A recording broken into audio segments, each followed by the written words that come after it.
Ouais, la Nintendo Switch. Oh, putain, obligé de demander à ma mère, elle fait chier. Je veux une Nintendo Switch. Ta gueule, c'est trop cher. Salut les champions, bienvenue dans ce nouveau Critic Man. J'espère que ça va bien. Aujourd'hui, nous allons parler du Musée des Merveilles. C'est un film qui se passe à la fois en 1927 et en 1977. Bien entendu, je vous spoil pas, je vous mets juste le cadre en place. Vous avez donc une gamine dans les années 30 qui recherche sa star, son héroïne favorite à travers New York. Et de l'autre côté, en 1977, nous avons un gamin qui part à la recherche de son père dans New York. En 1927, c'est en noir et blanc, en 1977, c'est en couleur. Oh, dispositif. Le film est réalisé par Todd Haynes. Vous avez peut-être entendu parler de ses films précédents, Carol et I'm Not There. I'm Not There, je l'ai vu. Ça a été une surprise, je ne savais pas à quoi m'attendre. Et dans le film, il y a un dispositif. J'ai mis beaucoup de temps à le comprendre, et j'étais un peu stupide ce jour-là. Par contre, au moment où j'ai compris, clac, j'ai fait « Oh putain !» Oh putain, quelle idée de génie. Donc I'm Not There, je vous le conseille déjà. Je partais sur plutôt des bonnes bases. C'est ce qui m'a donné envie d'aller voir ce film, puisque l'affiche est assez moche. Il est sorti le 15 novembre 2017 de par chez nous, et c'est un film 100% américain. Au casting, donc nous avons un gamin, une gamine, ceux-là on les connaît pas. On a Millicent Simmons, c'est la petite fille, et on a Hawks Fegley, ça c'est le petit gars.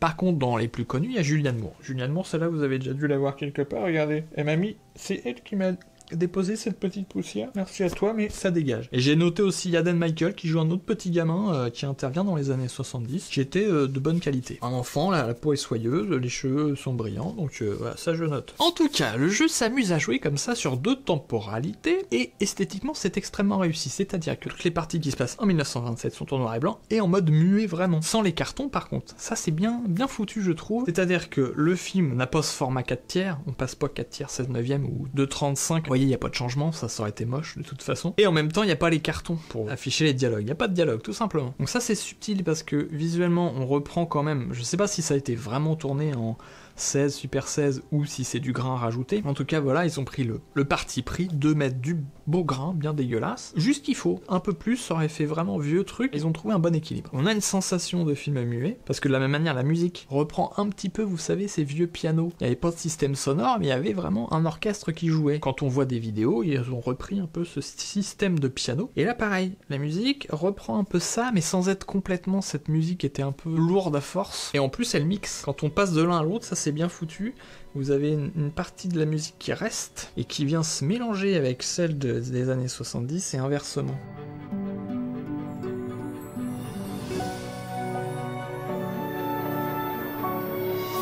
Esthétiquement aussi, les années 70, c'est magnifique. Les couleurs, j'avais envie comme ça de les goûter. Oh, c'est beau, ce petit jaunâtre, ce petit marronâtre. C'est des mecs qui ont étudié les pellicules d'époque, machin, les vêtements et tout ça. Il se passe en plus, deuxième qualité, souvent dans des musées. Ah, le musée des merveilles. Ouais, le titre est réussi, ils ont bien choisi. Tous les films qui arrivent à promouvoir la culture d'une certaine manière, parce que forcément, il y a des gamins qui se baladent dans un musée, ça donne un petit peu envie, comme ça, de crapahuter. Des fois, ils vont un peu dans les coulisses et tout. Je pense que des gamins voient ça, ça peut leur donner le goût du musée. Ça, c'est toujours une bonne chose.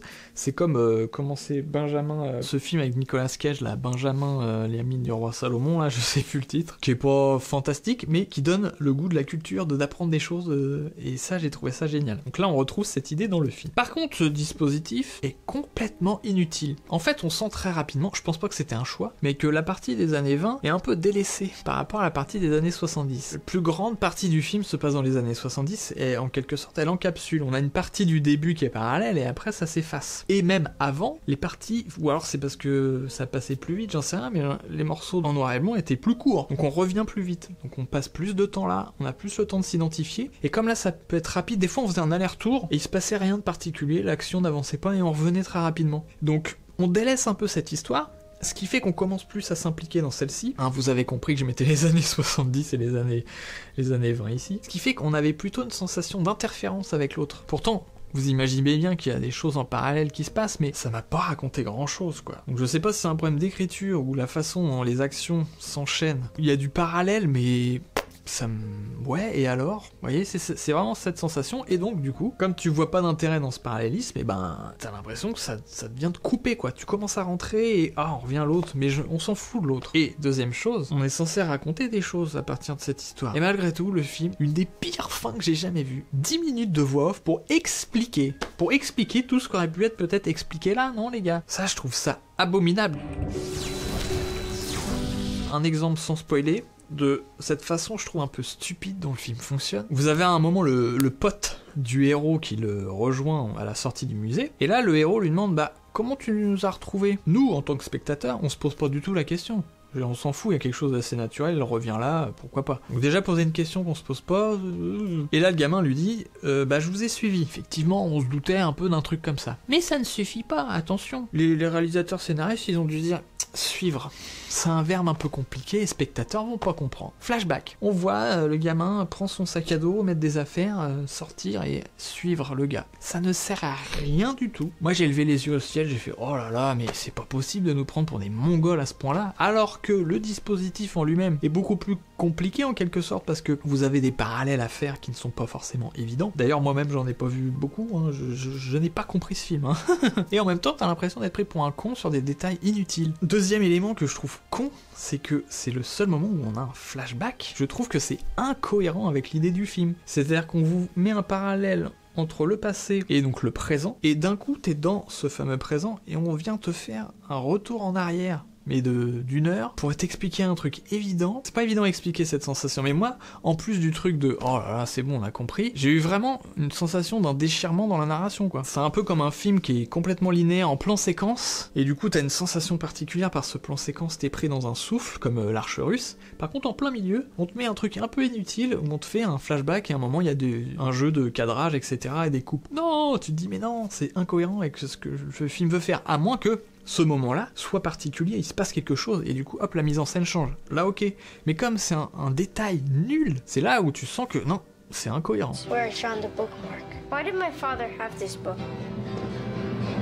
Autre problématique, le film à un moment arrive à des révélations, cousu de fil blanc. Je me suis posé la question comme ça, 30 secondes, j'ai fait ah bah ça doit être ça. Et effectivement c'est ça. Mais le plus gros problème, c'est que le film met 1000 ans à en arriver là. Déjà les personnages, eux, vivent cette révélation. Le gamin lui-même, il dit mais alors il se passe quoi? Dites-moi putain. On sent cette espèce de truc désagréable de pourquoi je dois attendre. Et nous on est dans le même état. Hein. Et il va continuer à nous faire patienter. Il se passe rien du coup pendant un moment. Tu dis mais putain, on a compris là. Pourquoi vous faites durer comme ça? Le film lui il doit avoir de l'avance. J'en ai déjà parlé de ce système là. Si le film il prend du retard, il a du retard sur toi, mais il décide d'en prendre encore plus. Du coup t'attends, t'es vraiment en mode je regarde même pas le film, je suis juste en train d'attendre qu'on en arrive là où moi je suis déjà arrivé. Et je vous assure, hein, c'est pas parce que je suis un génie mental, c'est un truc évident. Je pense que même sans voir le film, tu peux deviner. Et c'est pas très grave si vous voulez qu'on devine en soi, si après on raconte quelque chose. Mais le problème c'est que là on étire, nous on en a un peu marre, on met en place tout un bordel pour révéler un truc. Quelque part c'est censé faire monter la sauce, donc on se dit y a peut-être un truc en plus, un truc que j'imagine pas, c'est pas possible. Et non. Et là où j'ai peut-être raté quelque chose, c'est que je ne comprends même pas ce que le film veut faire, je comprends même pas ce qu'il veut raconter. Essayez de vous faire un parallèle à la con, quelqu'un perd son porte-monnaie, quelqu'un d'autre lui prend, et l'autre il le poursuit mais il fait des cascades parce que vraiment il a l'air d'y tenir plus que s'il y avait... même s'il y avait beaucoup d'argent dedans, donc il y a un truc spécial, en fait non, il y a 25 € dedans, donc déjà c'est décevant, mais en plus à partir de ça, du fait qu'il y a cette poursuite machin, le film ne raconte rien d'autre. Tu te dis, quoi? Un élément peut-être d'interprétation, c'est que visiblement c'est adapté d'un roman ou d'une histoire, en tout cas pour les enfants. Donc là on peut se dire ok, c'était peut-être juste pas pour moi, mais le film j'ai pas trouvé qu'il était spécialement vendu pour les enfants, c'est pas parce qu'il y a des enfants sur l'affiche que c'est un film pour enfants. Et en plus je me dis, pour un gamin, alors faut vraiment voir l'âge précis, parce que pour suivre justement ce truc parallèle, où tu sais pas trop où ça va en venir, il décroche le gamin, non? J'ai lu une interview du réalisateur où il parlait justement de ce principe, il fait mais il faut faire confiance aux gamins, ils comprennent et tout, y a pas de problème. En plus ils ont fait des projets test où ils ont fait lire des bouts de scénario, machin. Les gamins comprenaient des choses. Ok, je suis d'accord avec cette idée, mais là, même en tant qu'adulte, c'est extrêmement insatisfaisant, quoi. À moins que je sois juste plus con qu'un gamin, et que les gamins ont super compris le film et ils ont kiffé à mort. En tout cas, vous avez compris, j'ai pas du tout aimé ce film. Ça m'a donné une sensation d'un truc prétentieux, puisqu'il met en place des choses assez compliquées, mais il en fait rien. ça ne m'a rien raconté, donc je me suis en plus fait chier, et donc il a le droit à son 2 bien mérité. Alors là, mon pote Todd Haynes, je sais pas ce que t'as bricolé depuis I'm Not There. Si quelqu'un vous dit, on va voir la Musée des Merveilles, ou j'ai le DVD, machin, vous dites, non, on va perdre notre temps. Le film il dure 2 heures, donc faites autre chose plutôt. Enlevez-vous des croûtes à un coude, par exemple, je sais pas, mais ça sera plus utile, vraiment. Et ben nous, en tout cas, on se retrouve bientôt pour une nouvelle critique, et je vous embrasse. Salut les champions, c'est Nick Rickman. Oh là là là là, oh pas mal, bien joué. Le film est réalisé par Todd Haynes. Le film est réalisé par Todd Haynes. Comment on prononce les noms des mecs?